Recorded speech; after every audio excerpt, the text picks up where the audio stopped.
IPL 2024 సీజన్లో బెంగళూరు తొలిసారిగా వరుసగా రెండవ విజయాన్ని నమోదు చేసుకుంది.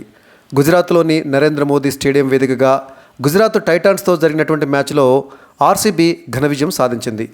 గుజరాత్ జట్టు నిర్దేశించినటువంటి 201 పరుగుల విజయ లక్ష్యాన్ని ఆర్సీబీ 1 వికెట్ నష్టానికి కేవలం 16 ఓవర్లలోనే ఛేదించింది.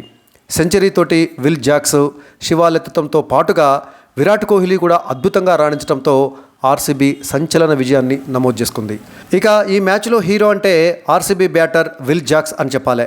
కేవలం 41 బంతుల్లోనే 5 ఫోర్లు, ఏకంగా 10 సిక్సర్లతోటి 100 పరుగులు చేసి నాటౌట్గా నిలిచి ఆర్సీబీ విజయంలో కీలకమైన పాత్ర పోషించాడు. అదేవిధంగా విరాట్ కోహ్లీ కూడా ఓపెనర్గా వచ్చి 44 బంతుల్లో 6 ఫోర్లు, 3 సిక్సర్లతోటి 70 పరుగులు చేసి నాటౌట్గా నిలిచి ఆర్సీబీ విజయంలో తనదైన పాత్ర పోషించాడు. విరాట్ కోహ్లీ, విల్ జాక్స్ వీరిద్దరూ కలిసి నాటౌట్గా నిలిచి మరి ఆర్సీబీకి విజయాన్ని అందించారు. వీరిద్దరూ కలిసి కేవలం 74 బంతుల్లోనే 166 పరుగులు, అంటే రెండో వికెట్కి 166 పరుగులు అజేయంగా జోడించి ఆర్సీబీని గెలిపించారు. విరాట్ కోహ్లీ యొక్క స్ట్రైక్ రేటు 159 ఉంటే సెంచరీతో నాటౌట్గా నిలిచినటువంటి విల్ జాక్స్ యొక్క స్ట్రైక్ రేటు 243గా ఉండటం విశేషం. ఒక రకంగా చెప్పాలంటే విల్ జాక్స్, విరాట్ కోహ్లీ ఈ మ్యాచ్ను గెలిపించారని చెప్పాలి. ఈ సీజన్లో ఆర్సీబీకి ఇదే అద్భుతమైనటువంటి విజయం అని చెప్పాలి. 200 పరుగుల విజయ లక్ష్యాన్ని కేవలం 16 ఓవర్లలోనే ఛేదించారంటే మరి అది విల్ జాక్స్, విరాట్ కోహ్లీల చలవే. తొలుత టాస్ ఓడి బ్యాటింగ్ చేసినటువంటి గుజరాత్ టైటాన్స్ నిర్ణీత 20 ఓవర్లలో 3 వికెట్ల నష్టానికి 200 పరుగులు చేసింది. గుజరాత్ టైటాన్స్ జట్టులో సాయి సుదర్శన్ 84 పరుగులు, షారుఖ్ ఖాన్ 58 పరుగులు చేసి అర్ధశతకాలతో అదరగొట్టడం వల్ల ఆర్సీబీ ముందు 201 పరుగుల భారీ లక్ష్యాన్ని నిర్దేశించింది గుజరాత్ టైటాన్స్. అనంతరం లక్ష్య ఛేదనలో ఆర్సీబీ కేవలం ఒకే వికెట్ కోల్పోయి 16 ఓవర్లలోనే 206 పరుగులు చేసి 9 వికెట్ల తేడాతోటి ఘన విజయం సాధించింది ఆర్సీబీ. మొదట్లో ఆర్సీబీ తన ఇన్నింగ్స్ని నిదానంగా మొదలుపెట్టినా ఆ తర్వాత క్రమంగా పుంజుకుంది. కెప్టెన్ పాప్ డూప్లెసిస్ అవుట్ అయ్యాక కోహ్లీ, విల్ జాక్స్ కలిసి తమ జట్టుని విజయ తీరాలకు చేర్చారు. మొదట విల్ జాక్స్ క్రీజులో కుదురుకోవడానికి చాలానే సమయం తీసుకున్నాడు. అతడు భారీ షాట్లు కొట్టేటట్టు ప్రయత్నం చేసినా కూడా అతని బ్యాట్కి బంతులు మొదట్లో అందలేదు. అప్పుడు విరాట్ కోహ్లీ ధ్వజమెత్తాడు.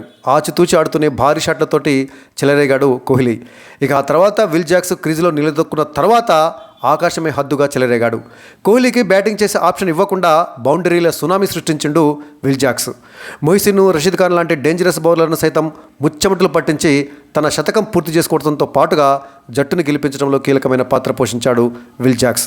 నిజానికి విరాట్ కోహ్లీ దూకుడు చూసి అతడు ఈ మ్యాచ్లో సెంచరీ కొట్టడం ఖాయమని అంతా అనుకున్నారు. కానీ విల్ జాక్స్ ఆ ఛాన్సు విరాట్కి ఇవ్వలేదు. తాను ఊచకోత కోయటం మొదలుపెట్టాక తానొక్కడే రఫ్ఫాడిస్తూ వచ్చాడు. ఎడాపెడా షాట్లతోటి విధ్వంసమే సృష్టించాడు. కోహ్లీని మరో ఎండ్లో నిల్చోబెట్టి తాను బౌండరీల వర్షం కురిపించి సునాయాసంగా సెంచరీ పూర్తి చేసుకున్నాడు విల్ జాక్స్. విల్ జాక్స్ విజృంభణతోటి ఆర్సీబీ మరో 4 ఓవర్లు, అంటే 24 బంతులు మిగిలి ఉండగానే ఘన విజయాన్ని సాధించింది. 200కు పైగా పరుగుల లక్ష్యాన్ని ఛేదించేటటువంటి క్రమంలో 4 ఓవర్లు మిగిలి ఉండగానే విజయం సాధించిందంటే అది ఘన విజయం అని చెప్పాలి. ఇక స్కోర్ బోర్డు విషయానికి వచ్చినట్లయితే టాస్ కోల్పోయి మొదట బ్యాటింగ్ చేపట్టినటువంటి గుజరాత్ టైటాన్స్ జట్టు నిర్ణీత 20 ఓవర్లలో 3 వికెట్ల నష్టానికి కరెక్ట్గా 200 పరుగులు చేసింది. ఆ జట్టులో ఓపెనర్ వృద్ధిమాన్ సాహా 4 బంతులు ఎదుర్కొని కేవలం 5 పరుగులు మాత్రమే చేశాడు, ఒక 4 తోటి. స్వప్నిల్ సింగ్ బౌలింగ్లో కరణ్ శర్మకు క్యాచ్ అవుట్ అయ్యాడు వృద్ధిమాన్ సాహా. అదేవిధంగా మరొక ఓపెనర్ కెప్టెన్ శుభ్మన్ గిల్ కూడా విఫలమయ్యాడు. 19 బంతులు ఎదుర్కొన్నటువంటి శుభ్మన్ గిల్ కేవలం ఒక 4 తోటి 16 పరుగులు మాత్రమే చేసి మ్యాక్స్వెల్ బౌలింగ్లో క్యామరూన్ గ్రీన్కి క్యాచ్ ఇచ్చి అవుట్ అయ్యాడు. అంటే గుజరాత్ టైటాన్స్కు సరైనటువంటి ఆరంభం దక్కలే. ఓపెనర్లు ఇద్దరు కూడా మరి పరుగులు చేయడంలో విఫలమయ్యారు. అయితే one down batter Sai Sudarshan మాత్రము అద్భుతంగా ఆడాడు. గుజరాత్ ఇన్నింగ్స్కి ఒక స్థిరత్వాన్ని తీసుకురావడమే కాకుండా గుజరాత్ 200 పరుగులు చేసిందంటే అది సాయి సుదర్శన్ యొక్క చలవే అని చెప్పాలి. 49 బంతులు ఎదుర్కొన్నటువంటి సాయి సుదర్శన్ 8 ఫోర్లు, 4 సిక్సర్లతోటి 84 పరుగులు చేసి నాట్అవుట్గా నిలిచాడు. సాయి సుదర్శన్ యొక్క స్ట్రైక్ రేటు కూడా 171గా ఉంది. 4వ స్థానంలో బ్యాటింగ్కి వచ్చినటువంటి షారుఖ్ ఖాన్ కూడా మరి మ్యాచ్లో చక్కగా ఆడాడు. కేవలం 30 బంతులు మాత్రమే ఆడినటువంటి షారుఖ్ ఖాన్ 3 ఫోర్లు, 5 సిక్సర్లతోటి 58 పరుగులు చేశాడు. సాయి సుదర్శన్ తర్వాత షారుఖ్ ఖాన్ ఇద్దరు కలిసి మరి 3వ వికెట్కు 131 పరుగులు జోడించి మరి గుజరాత్ టైటాన్స్ జట్టును ఆదుకున్నారు ఓపెనర్లు విఫలమైన చోట. ఇక డేవిడ్ మిల్లర్ పెద్దగా ఆకట్టుకోలేదు, పర్వాలేదనిపించాడు. ఎందుకంటే చివర్లో బ్యాటింగ్ చేసినటువంటి మిల్లర్ నుంచి రావాల్సినటువంటి ఇన్నింగ్స్ రాలేదనే చెప్పాలి. 19 బంతులు ఎదుర్కొన్నటువంటి మిల్లర్ 2 4లు 1 6 తోటి 26 పరుగులు చేసి నాట్అవుట్గా నిలిచాడు. అంటే చివర్లో లాస్ట్ ఓవర్లలో బ్యాటింగ్ చేసినటువంటి డేవిడ్ మిల్లరు కనీసము 180 200 స్ట్రైక్ రేట్తో చేయాలి, కానీ 136 స్ట్రైక్ రేట్ తోటే డేవిడ్ మిల్లర్ ఆడటం జరిగింది. సో డేవిడ్ మిల్లర్ ఈ సీజన్లో తన బ్యాట్ నుంచి అభిమానులు ఆశించేటటువంటి ఇన్నింగ్స్ అయితే ఇప్పటివరకు రాలేదని చెప్పాలి. సో దీంతో సాయి సుదర్శన్, షారుఖ్ ఖాన్, ఆ తర్వాత డేవిడ్ మిల్లర్, ఈ ముగ్గురు బ్యాటర్ల చలవతోటి గుజరాత్ టైటాన్స్ జట్టు నిర్ణీత 20 ఓవర్లలో 3 వికెట్ల నష్టానికి 200 పరుగులు చేసింది. ఇక బెంగళూరు బౌలర్లలో స్వప్నిల్ సింగ్, మహమ్మద్ సిరాజు, మ్యాక్స్వెల్ ఈ ముగ్గురు తలా 1 వికెట్ తీశారు. అయితే దాదాపుగా అందరూ కూడా భారీగానే పరుగులు సమర్పించుకున్నారు. క్యామరూన్ గ్రీన్ అయితే 3 ఓవర్లలో 42 పరుగులు ఇచ్చాడు. అంటే ఓవర్కు సగటున 14 పరుగులు ఇచ్చినట్టు లెక్క. అదేవిధంగా కరణ్ శర్మ కూడా భారీగానే పరుగులు ఇచ్చాడు. స్వప్నిల్ సింగ్ మాత్రము పర్వాలేదనిపించాడు. 3 ఓవర్లలో 23 పరుగులు ఇచ్చి 1 వికెట్ తీసి ఓవర్కి సగటున 7.7 చొప్పున పరుగులు ఇవ్వడం జరిగింది. ఆ తర్వాత 201 పరుగుల విజయ లక్ష్యంతో బరిలోకి దిగినటువంటి బెంగళూరుకి ఓపెనర్లో కోహ్లీ, డూప్లిసిస్ మంచి ఆరంభాన్ని ఇచ్చారు.